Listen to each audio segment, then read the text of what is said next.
Hi and welcome to the discrete structure session पे pigeon hole principle और generalize rule for the pigeon hole principle दोनों को हम discuss करेंगे with example. As a video further start करने से पहले बताता चलूँ कि प्रीवियसली तमाम वीडियोस बड़ी इंपॉर्टेंट है जो फ्रॉम द स्टार्ट हम डिस्क्रीट मैथ्स में डिस्कस करते आ रहे हैं। फाद हुसैन CS से यूट्यूब पर सर्च करने के बाद आप मेरे चैनल के प्लेलिस्ट पर जाएंगे जहाँ डिफरेंट डिसिप्लिन्स की वीडियोस मौजूद है, विद ईज़ आप वॉच कर सकते हैं। इसके अलावा content related material which mean presentation slide, ये तमाम चीज़ें मेरे ब्लॉग fadhusaincs.blogspot.com है। तमाम मटेरियल को फ्रीली डाउनलोड करके यूज़ किया जा सकता है।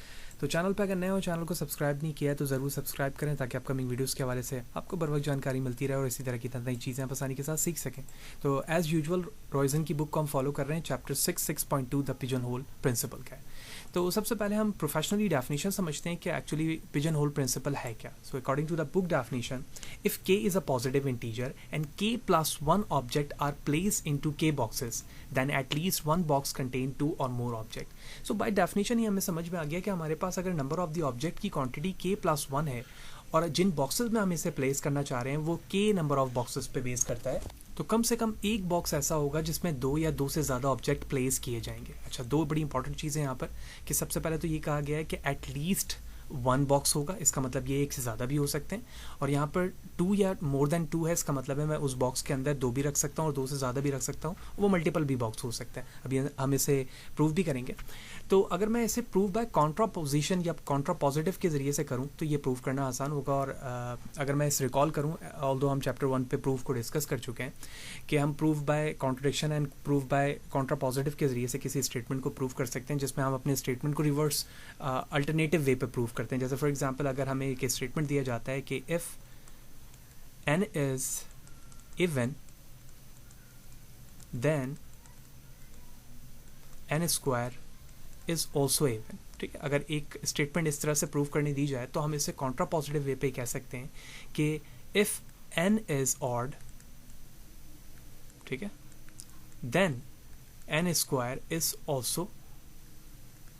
ठीक है, तो अगर मैं कॉन्ट्रापॉजिटिव वे पर लेकर किसी स्टेटमेंट को चलूँ, जैसे for example n is odd लेकर चलूँ और इसे प्रूव करते वक्त मैं इसे ट्रू प्रूव कर लूँ, ठीक है, तो इसका मतलब ये कि ऊपर जो स्टेटमेंट है वो फॉल्स होगी और अगर मैं नीचे यानी कॉन्ट्रापॉजिटिव वे पर उस स्टेटमेंट को फॉल्स ट्रू कर लूँ तो जो इनिशियली हमें क्वेश्चन दिया गया था वो ट्रू कंसीडर की जाएगी।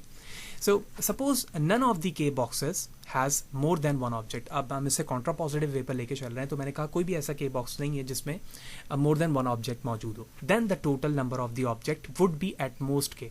तो हमारे पास जो total number of the object होगा वो k हो सकता है। ठीक है, so this contradicts the statement then we have k+1 object. तो इस स्टेटमेंट के कॉन्ट्रोडिक्ट्स के बिहाफ पे मैं कह सकता हूँ कि हमारे पास जो नंबर ऑफ ऑब्जेक्ट है वो k+1 होंगे।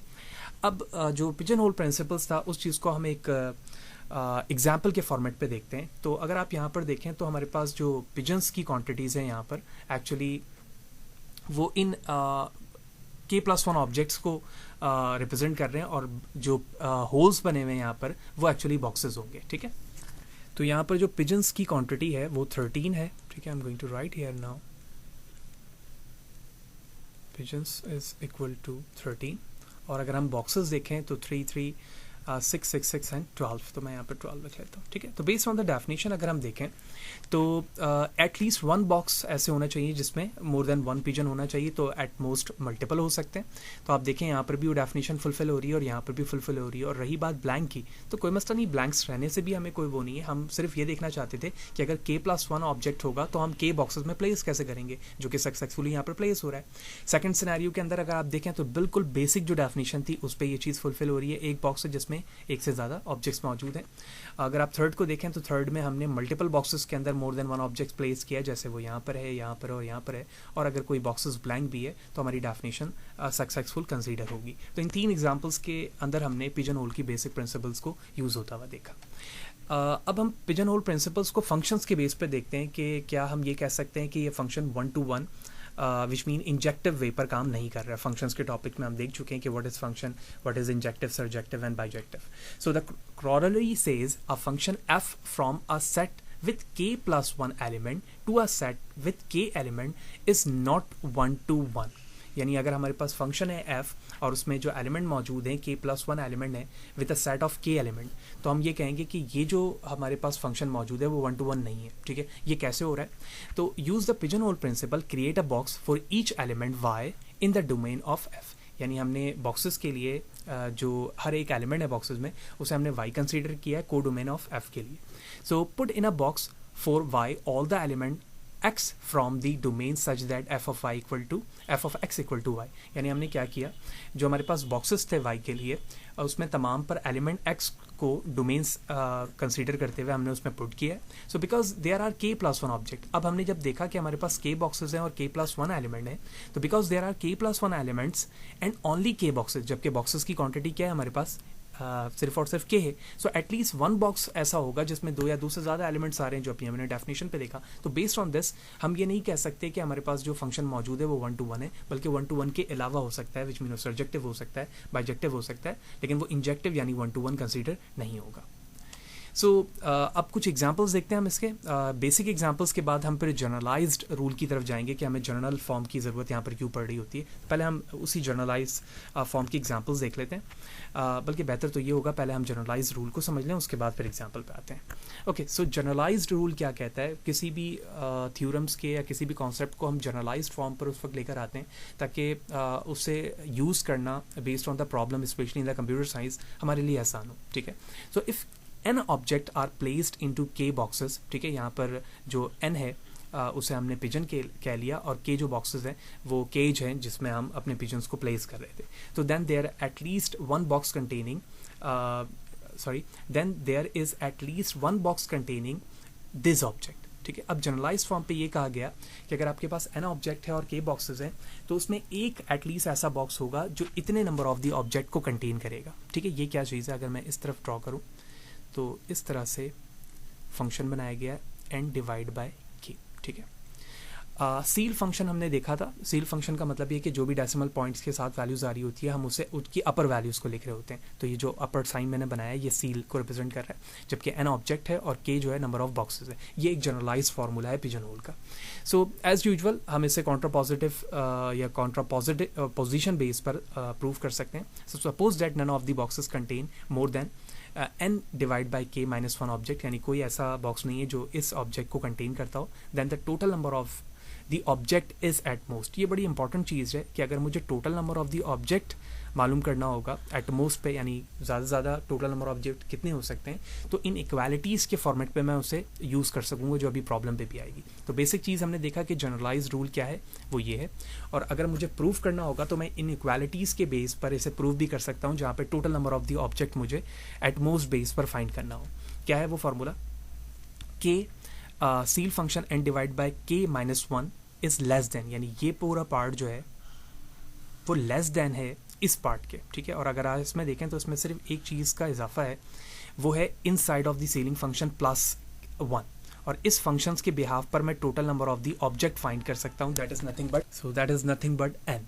So where the inequalities seal function n divide by k is less than n divide by k+1 has been used, this is a contradictions because there are a total number of जो objects हैं वो हमारे पास क्या हैं, n है. तो that is proof that simply generalized form लिखने का तरीका, उसे प्रूव करने के लिए टोटल नंबर ऑफ ऑब्जेक्ट की इनइक्वालिटीज़ के साथ हमने लिखा कि n divide by k is less than n divide by k+1, जिसके ज़रिए से हम total number of the object find कर सकेंगे. ठीक है, अब आते हैं सबसे पहले बेसिक एग्जांपल्स पे, जहाँ पे जनरलाइज्ड के हम बेसिक नोटेशंस को इस्तेमाल कर रहे हैं. तो एग्जाम्पल फर्स्ट में लिखा हुआ है, among any group 367 people there must be at least 2 with the same birthday. Okay, because there are only 366 possible birthday are there. ठीक है, क्वेश्चन समझते हैं. सबसे पहले एग्जांपल्स में एक सोल्यूशन वाइज लिखा गया. इसका क्वेश्चन ये हुआ कि हमारे पास 367 पीपल्स मौजूद हैं और हमें ये प्रूव करना है कि कम से कम 2 ऐसे लोग हैं जिनकी सेम बर्थडे. ठीक है, तो हम इसे प्रूव में ये कह रहे हैं कि हम सीलिंग फंक्शन पे इस तरह से इसलिए लिखेंगे इसे, या पहले अगर सोल्यूशन को समझें कि 1 ईयर में हम 366 डेज इसलिए ले रहे हैं क्योंकि नॉर्मली तो 365 होते हैं, लेकिन अगर हम लेप ईयर को भी फाउंड कर लें जो फैब के 29 डेज पर बेस करता है, तो टोटल डेज हो गए 366, जबकि जो क्वेश्चन में गिवन है वो 367 पीपल हैं.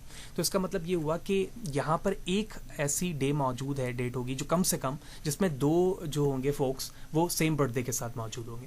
तो हमने यहाँ पर जनरलाइज रूल को इस्तेमाल किया. 367 हमारे पास क्या है, n है, और जो डेज है वो यहाँ पर नंबर ऑफ केजेस को रिप्रेजेंट कर रहा होगा, ठीक है ना, या बॉक्सेस को रिप्रेजेंट करेगा।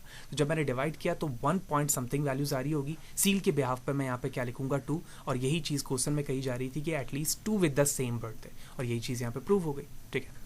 Second one, among 100 peoples there are at least divide by 12 equal to 9 who were born in the same month, ठीक है। क्वेश्चंस यहाँ पे ये है, क्वेश्चन के सोल्यूशन को एग्जांपल में ये बताया गया है कि हमारे पास 100 पीपल्स हैं और हमें ये प्रूव करना है कि कम से कम 9 ऐसे पर्सन या फोक्स आपके पास मौजूद हैं जो सेम मंथ में पैदा हुए हैं, ठीक है। अच्छा, अब क्वेश्चन को समझने के बाद हमने देखा कि हमारे पास जो टोटल नंबर ऑफ ऑब्जेक्ट्स हैं या जिसको हम एलिमेंट कह रहे होते हैं वो 100 है।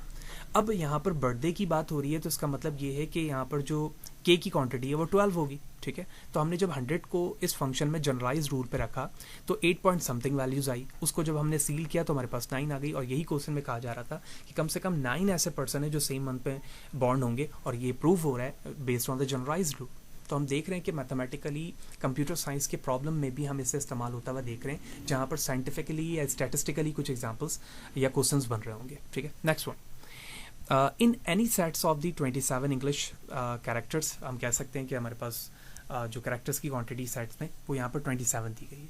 So must be at least 2 that's began with the same letters since there are 26 letters in the English alphabets. तो इसका मतलब ये हुआ कि क्वेश्चंस हमें इस तरह से पूछा गया था कि इंग्लिश में हम जानते हैं कि 26 कैरेक्टर्स हैं, ठीक है, जबकि हमारे पास क्वांटिटी जो है वो 27 इंग्लिश के कैरेक्टर्स की क्वेश्चन में कहीं दी गई है। तो इसका मतलब है हम ये कहेंगे कि कोई ना कोई कम से कम एक एलिमेंट ऐसा होगा जो 2 दफ़ा लिखा गया होगा, क्वेश्चन के सेंस में हम ये कह सकते हैं।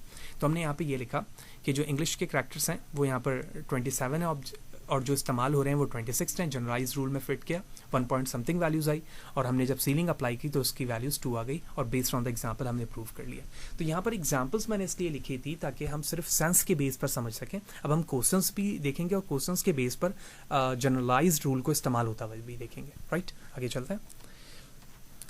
Okay, so 3 people are running for a student government. There are 202 people who votes. What is the minimum number of the votes need for someone to win the election? Okay, question समझते हैं।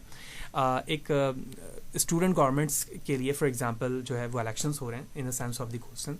तो हमारे पास जो total number of the objects हैं जिसको हम यहाँ पर पीपल के साथ इस्तेमाल कर रहे हैं वो वोट करेंगे। So what is the minimum number of the votes need for someone to win, यानी minimum number of the votes क्या होंगे जो समवन को, किसी एक को विन कराने के लिए हो सकता है, ठीक है। तो कितने लोग यहाँ पर इलेक्शंस में मौजूद हैं? 3, ठीक है, और कितने लोग उनके लिए वोट इस्तेमाल कर रहे हैं? 202। तो ये हो गया जनरलाइज रूल के मुताबिक हमारा n, जबकि जो कितने पीपल उसमें पार्टिसिपेट कर रहे हैं एज अ कैंडिडेट वो हो गया हमारे पास कैजेस की क्वांटिटी या बॉक्स की क्वांटिटी। 202 डिवाइड किया 3 से, 67 समथिंग वैल्यूज आई, सील अप्लाई किया, 68 आ गया। ओके, तो बेस्ड ऑन दिस वोट्स हम कह सकते हैं कि 68 वोट्स कम से कम किसी एक को मिलना चाहिए जिसके बिहाफ पर वो विन कर सकेगा। और इसी चीज़ को आगे फर्दर बताया गया कि so someone could win with the 67 minus 67 minus 68, इस बिहाफ पर डिवाइड कर दिया गया कि ये वो ऐसी वैल्यूज होगी स्प्लिट होने के बाद जो मैक्सिमम के तौर पे यहाँ पे इस्तेमाल होगी। इतने लोग जब पार्टिसिपेट करेंगे तो वो इलेक्शन विन कर सकेगा।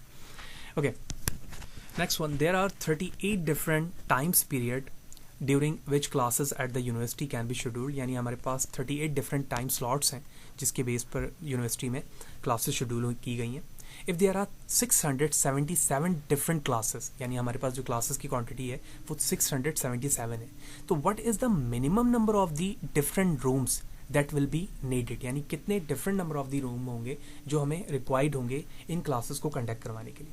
सो there exist a time period with have at least ceiling function. हमने सबसे पहले डिफरेंट क्लासेस को n कंसीडर किया, ठीक है, और जो हमारे पास डिफरेंट टाइम पीरियड्स थे उसे हमने अपने बॉक्सेस कंसीडर किए हैं। तो 677 divide by 38, 17 point something values लेकर आएगा। सीलिंग अप्लाई की तो हमने 18 वैल्यूज मिल रही है। So the 18 number of the classes during it, so 18 different rooms will be needed, ठीक है। हमें 18 number of the rooms required होंगे जो हम डिफरेंट स्लॉट्स को यूज़ करते हुए 677 डिफरेंट क्लासेस को 38 डिफरेंट टाइम स्लॉट्स पे डिस्ट्रीब्यूट कर सकें यूनिवर्सिटी के लिए। होपफुली आपको पिजन होल प्रिंसिपल्स का इस्तेमाल समझ में आ गया होगा कि हम किस तरह से पिजन होल प्रिंसिपल को इस्तेमाल कर रहे हैं। सम ट्रिकी कॉन्सेप्ट पे अगर हम जाएं जहाँ पर हमने इनइक्वालिटी सेंस इस्तेमाल किया था टोटल नंबर ऑफ ऑब्जेक्ट्स को एट मोस्ट लेवल पर फाइंड करने के लिए, ये क्वेश्चंस भी एग्जाम के पॉइंट ऑफ व्यू से इंपॉर्टेंट हो सकते हैं। आप कुछ इस तरह के क्वेश्चंस देखते हैं।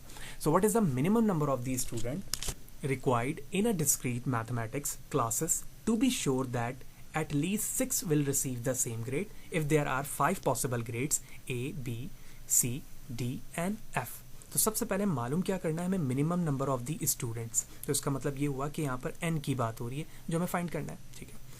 अब हमें श्योरिटी किस चीज़ पे है कि जब हम इस डिस्क्रीट मैथ्स पे वो minimum number of the student मालूम कर लें तो can be sure that at least 6 will receive the same grade, यानी हम श्योर हों कि 6 ऐसे स्टूडेंट होंगे जो सेम ग्रेड हासिल करेंगे, ठीक है। If there are 5 possible grades में A, B, C, D, F हमें दिया गया है। अब अगर क्वेश्चंस के सेंस को समझा जाए तो हमें n मालूम करना है, ठीक है, और जब वो n मालूम हो जाएगा तो उसे डिवाइड करना है मुझे 5 पॉसिबल ग्रेड्स में, ठीक है, क्योंकि A, B, C, D में। और जब मैं इसे डिवाइड करूंगा तो हमारे पास नंबर ऑफ स्टूडेंट्स कितने आने चाहिए, 6 आने चाहिए जो ये रिसीव कर सकेंगे, ठीक है। तो इसका मतलब ये हुआ कि मुझे n फाइंड करना है। जब n फाइंड होगा तो ये चीज़ खुद ही प्रूव हो जाएगी। अब हमने क्या किया, हमने कहा the minimum number of the student need to guarantee that at least 6 student receive the same grade is the smallest integer n such that n divided by k equal to n divided by 5 equal to 6। यही चीज़ हमें prove करनी है इस चीज़ को। तो इस base पर हम इनइक्वालिटी सेंस पे जाएंगे। अगर मैं यहाँ पर शो करूँ ये इस सेंस पर, ठीक है, n डिवाइड बाई k -1, इस सेंस में मैं गया तो यहाँ पर मैं लिख सकता हूँ k n divide by k -1। बिल्कुल यही सेंस यहाँ पर मौजूद है। अगर आप देखें मैं यहाँ पर स्टार बना रहा हूँ, ठीक है। इस चीज़ को हमने यहाँ पर इसलिए इस्तेमाल किया क्योंकि हमें यहाँ पर लिखा हुआ था कि total number of the object at most कितने हो सकते हैं, वही चीज़ हमें मालूम करना है। तो हमने n के लिए ये काम कर रहे हैं। k की वैल्यूज़ हमने यहाँ पर 5 लिखी जो हमें मिली हुई है। n डिवाइड बाई k, क्योंकि n डिवाइड बाई k की वैल्यूज़ हमें पता चल चुकी है कि 6 है, तो हमने 6 लिखा -1 और +1 जो कि फार्मूला का वो लिखा, और उसके बाद आउटसाइड +1 वो है यहाँ पर। तो ये हो गया 5.5 + 1, इस ब्याफ पर ये हो गया 25, फिर इसमें 1 ऐड किया तो ये आ गया 26। तो इसका मतलब ये हुआ कि there are 26 number of the minimum number of the student need to be sure that at least 6 student will receive the same grade। तो number of the students हम सक्सेसफुली कामयाब रहे फाइंड करने के लिए by using the inequality sense, right? Okay, the next one, what is the minimum number of the students? अब यहाँ पर भी minimum number of the students की बात हो रही है, ठीक है।